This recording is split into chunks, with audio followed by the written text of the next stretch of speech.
Hey everybody, this is the tutorial for study number 2. I do have a video of me playing this piece, so if you want to, you can check that video out and come right back. Now, I'm going to start by listing off a couple of concepts that you should already be familiar with. Okay, here they are. Tempo markings, chord charts, time signatures, top voice and bottom voice, fingering for the left hand and the right hand, and eighth note triplets. You should already be familiar with that list. If some of that sounds unfamiliar to you, you need to see my video titled Study Number 1 Tutorial, because I go over all of those concepts in that video, okay? Now, in this tutorial, we're going to talk about two things, dynamics and rubato. So it's going to be fairly short because they're simple concepts, all right? So in the beginning, you have a dynamic marking of mezzo forte. Mezzo forte means kind of loud. Now, the most basic spectrum, the most basic layout of dynamics, the spectrum, I guess you can say, is piano, which is soft or quiet, mezzo piano, kind of soft, kind of quiet, mezzo forte, kind of loud, and forte, loud.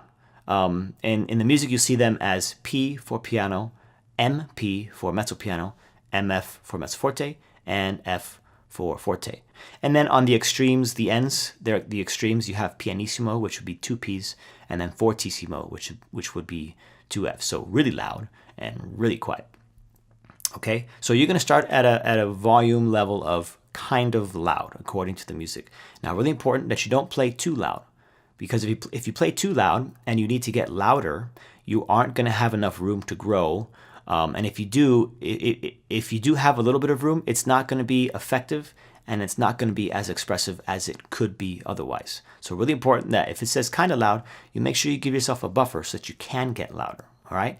On measure 6. We're going to come across a crescendo, and that just means gradually a gradual rise in volume. So you're going to get gradually louder. The key word here is gradual. You don't want to immediately get loud unless the music specifically tells you to.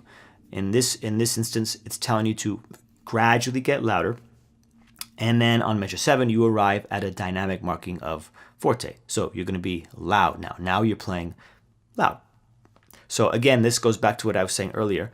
You give yourself a buffer when you play mezzo forte so that that crescendo is effective, and there's a distinguishable difference between your forte playing and your mezzo forte playing. All right?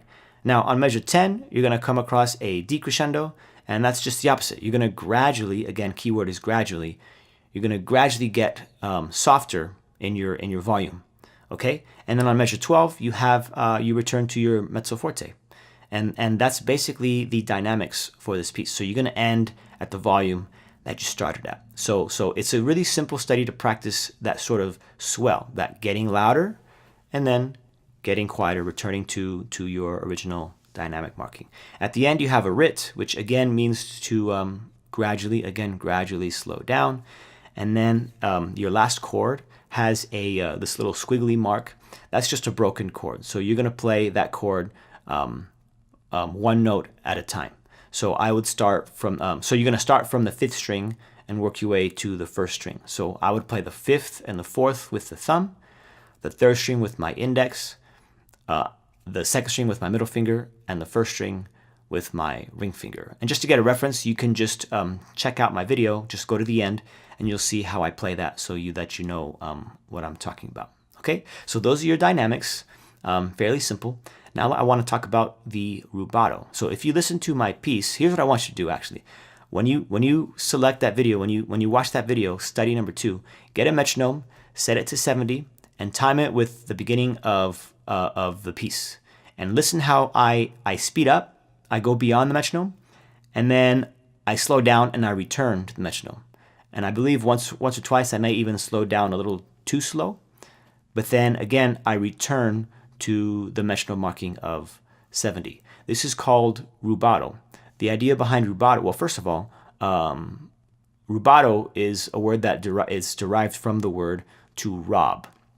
So basically you're taking time from one measure and placing it somewhere else. So the time is always accounted for. Okay? So that's why when you try this, when you set the metronome to 70 and listen to my playing, I speed up, but then I always return to center. I always return to 70 BPM. I slow down, and then I always return to 70 BPM. So I have my center. You don't just speed up and stay there. Okay, you want to make sure you keep your metronome marking.